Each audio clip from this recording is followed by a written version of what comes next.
up for the great Tyler Barron. Alright, for this next performer, she is the very embodiment of what it means to be feminist in 2021. She is the poster girl, nay, the poster woman for feminism in 2022. She is the girl boss that has managed to girl boss her way from the very bottom all the way up to whatever you call this. I present to you now, ladies and gentlemen, Bailey Miller!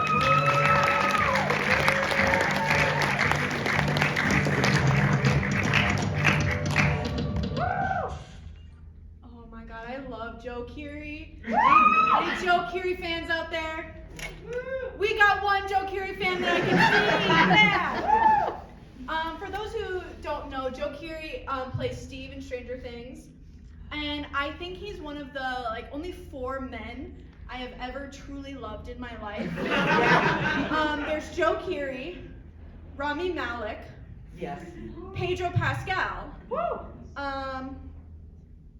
Okay, maybe there are only 3, but that's okay. I'm just gonna pop a squat here, cause I'm gonna tell you why I don't like men. I have been deterred throughout my life by men. And I have a really funny story I'd say about someone. So we're gonna flash back to 2020. Ryan was talking about how we all know 2020.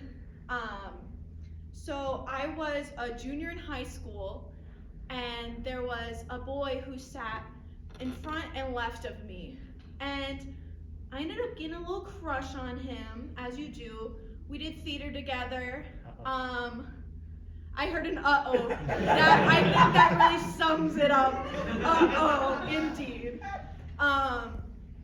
So we were getting to the point in COVID where it's like, they were getting us out of school, saying like, oh, we'll just extend your spring break. And then it got extended to the next school year.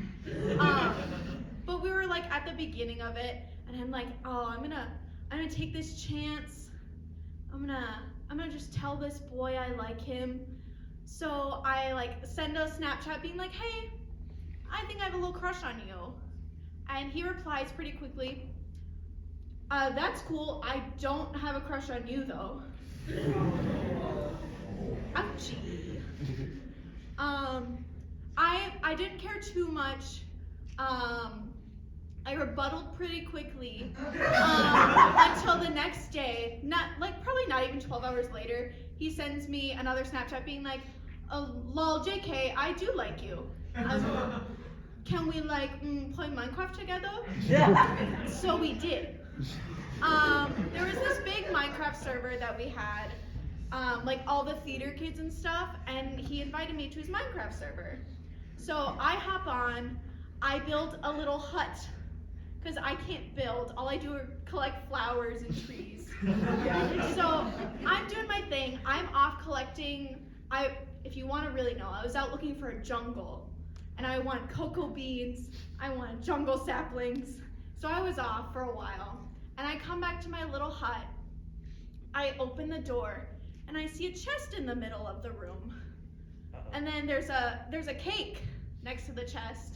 And then in the corner, there's another cake. And then stacked on top of that cake is another cake. And then next to my bed is another bed. This man moved into my 10 by 10 block Minecraft Oakwood house.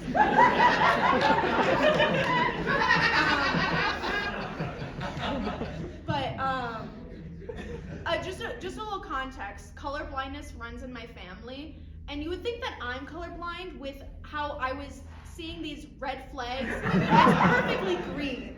I thought nothing of this. I thought this was kind of cute and quirky.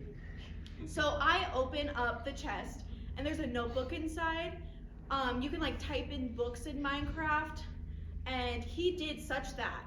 I think it was 3 pages, if I remember correctly, of him professing his love. This is also 1 week after he said that he didn't like me. So, yeah.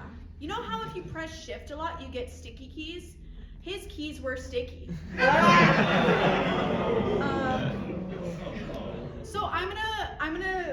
go forward a little bit in the story. This is probably like summertime, and we came to an agreement that we were both comfortable enough to go on a date and like not wear masks around each other. So he had planned out this whole date for me. He's like, I've got a whole day planned out. I took money out of my savings account. I'm investing in my future.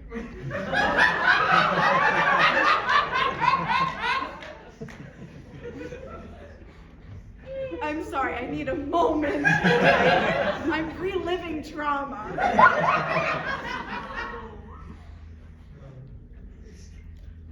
Water.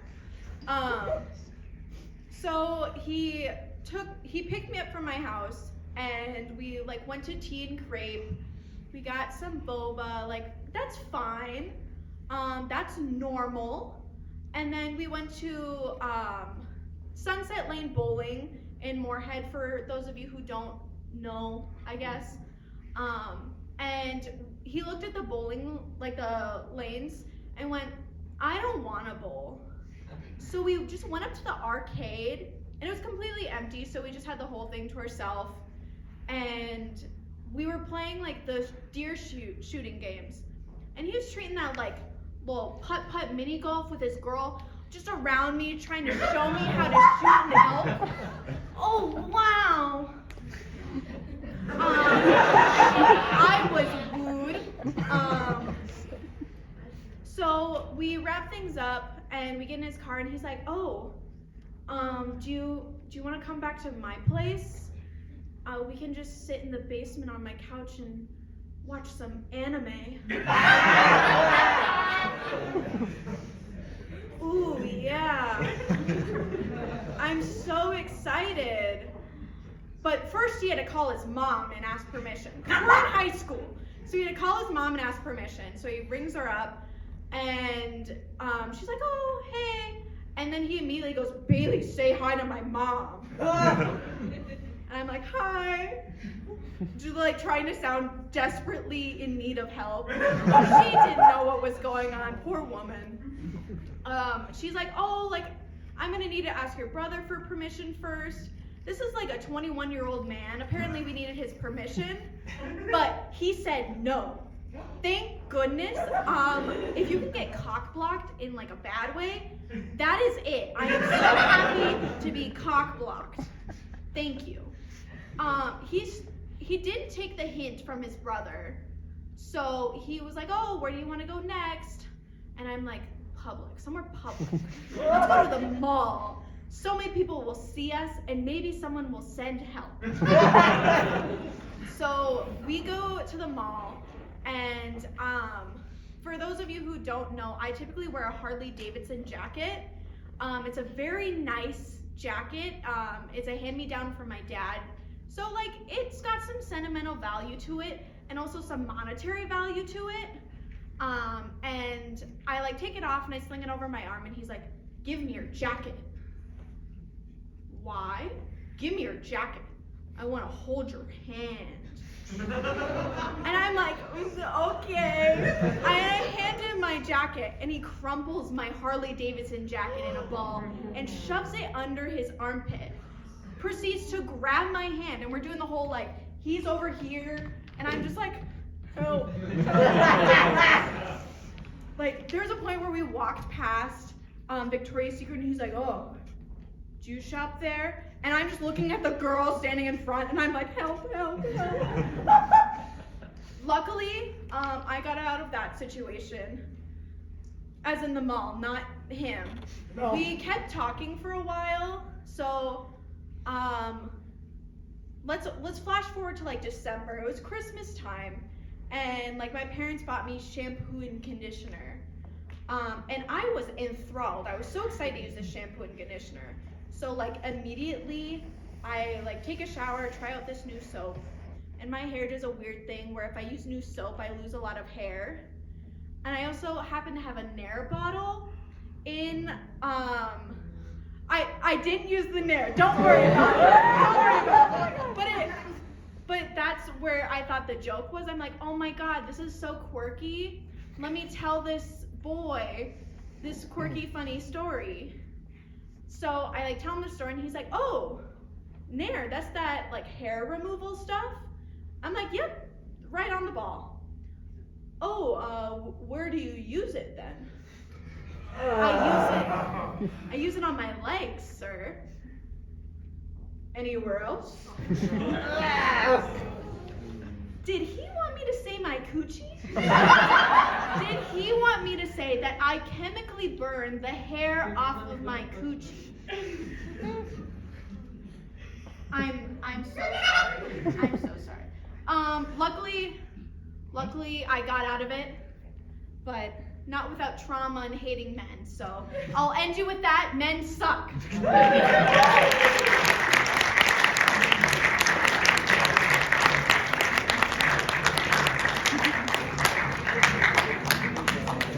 All right, ladies and gentlemen, and after hearing that story, I have a dramatic announcement. I as well hate men too now. Thank you, ladies and non-binaries. Thank you. All right, for our next performer. He is a newcomer, but he's already funnier than I am. And I hate it, but I love it. So please, give a warm applause for Diego!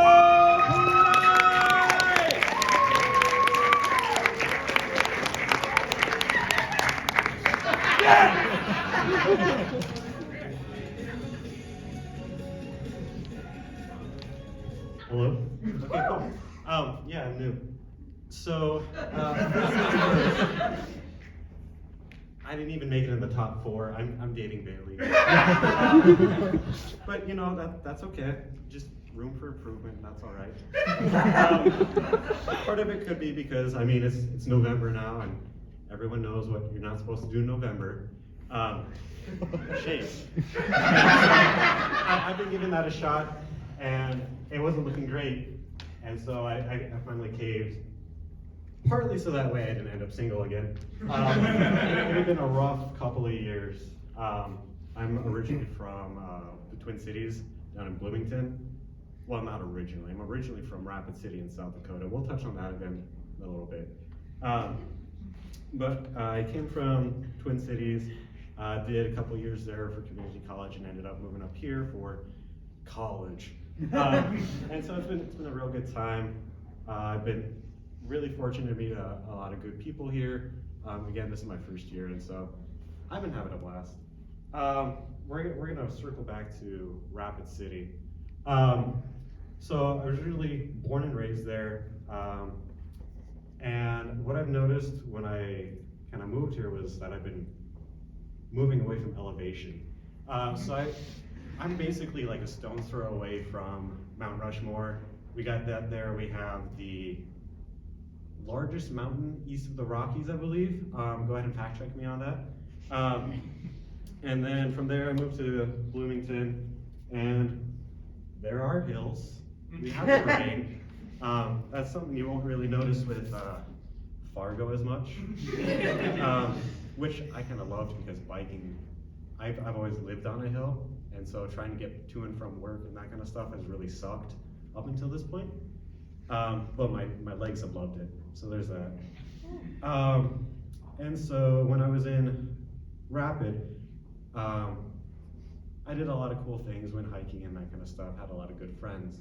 And then I had one not so great one. A lot of comedy comes from pain, right? I'm gonna share a couple of stories about pain real quick.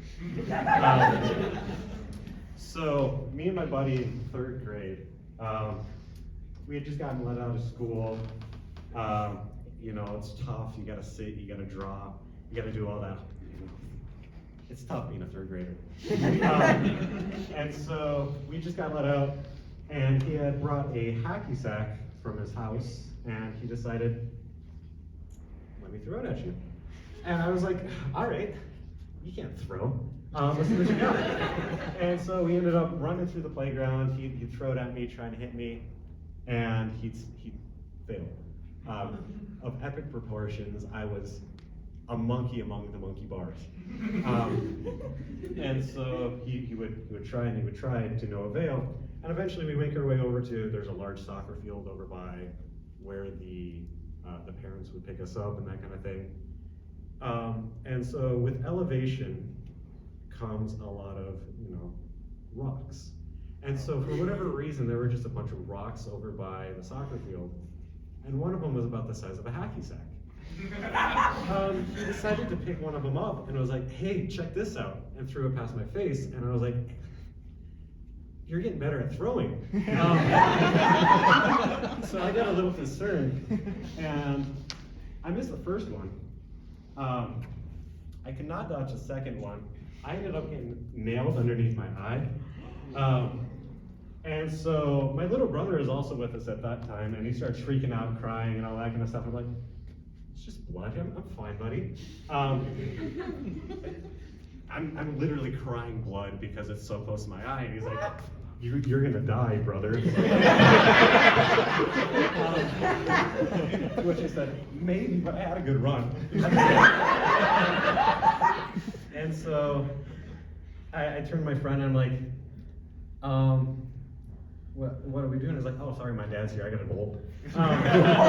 So I just turned to him and was like, that's fine, I'll take the heat. I'm just gonna tell my dad I tripped, and then I'll end up taking the fall.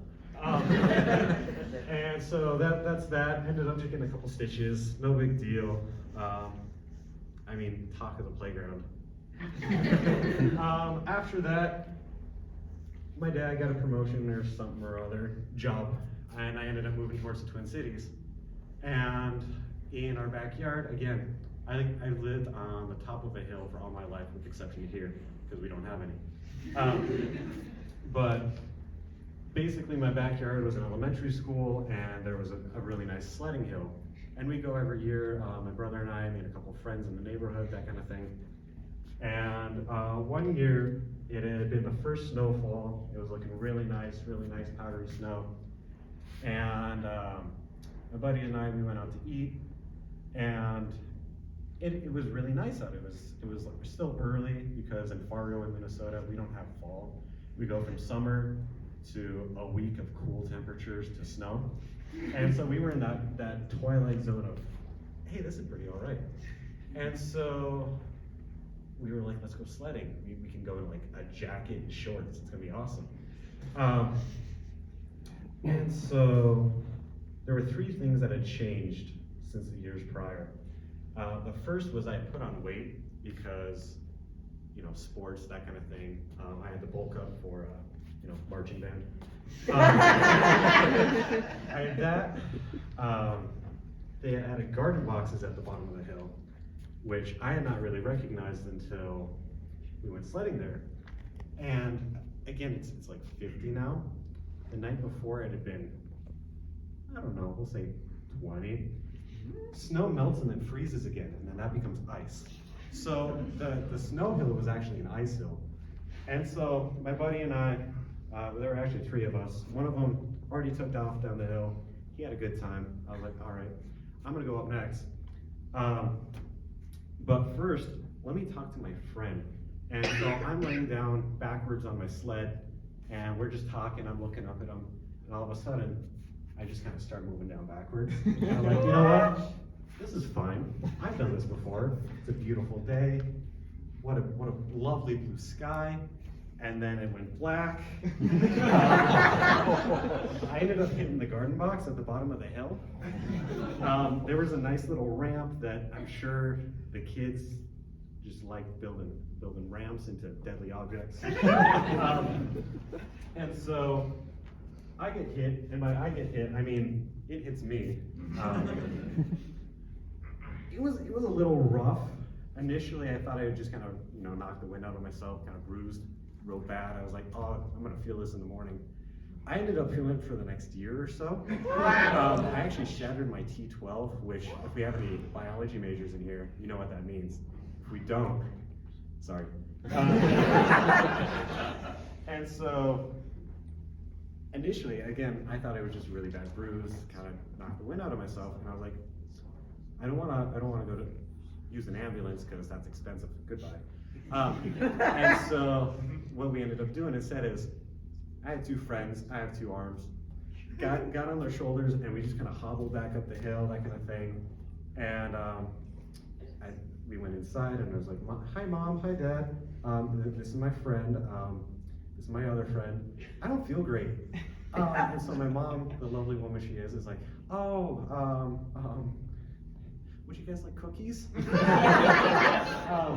And so eventually, it got to be to the point where I was like, okay, we gotta go into the hospital. They were like, oh, it's a good thing you came in when you did, because if it hadn't moved anymore or anything like that, there's a good chance you could have ended up paralyzed. And I was like, is this a bad time to tell you that I walked home? So, in order to prevent any kind of further pain, misery, and the likeness, they decided to put rods and screws in my back. And so, I am fortunate enough to be able to say that not only did I get my back blown out by a garden box, I also got screwed by one. That's gotta be some kind of record. But yeah, that was just kind of the pain and strife of 2020. Oh yeah, COVID hit. So while I was bedridden trying to recover from that, the rest of the world shut down, so I didn't feel too bad. If I was going to be in misery, at least the world would join me. But it didn't end with the back breaking itself. The wound itself, it was fine. I'm a healthy, hardy boy now. The thing that really took the wind out of my sails was I ended up getting an infection as well. And so, yeah. It ended up being like a year in the hospital, in and out, just going in and be like, what the heck is going on? It ended up being the metal that they had put in, and so I got that removed. Everything ended up being all right, and life was looking pretty good again. COVID had started dying down. I could walk. I wasn't leaking. Life was on the up and up. And so I was hanging out with one of my friends. We used to work at a thrift shop. If you guys know ARC around here, it's like that. It's a branch of that, but it's cooler because it was a value village. It wasn't just an attic. But so, for whatever reason, people would donate like swords and knives and just really cool like D&D nerd stuff. And so we get an employee discount, and so if it's a $60 knife, it ends up being a not $60 knife. I can't disclose that information due to company policy. But he got it, and I went over for the first time in who knows how long because I'm able to get out of bed. And I'm like, wow, this thing's pretty cool. Oh, it's got some heft to it. And I'm sitting down where we're getting character sheets built up because for the first time I'm like, sure, I'll do D&D. And as I'm looking at it, I'm like, oh wow. Yeah, that's a knife.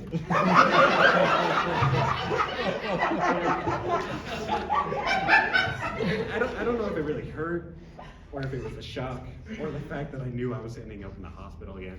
I just start bawling, and I turn to my friend, and I'm like, not again, please God, not again. But this is my leg, it's not a peg leg. I'm 100% me to this point, so try as the world might, I'm just too rubbery. That's about all that I got for you guys. Appreciate it. You guys have been lovely. Have a wonderful night.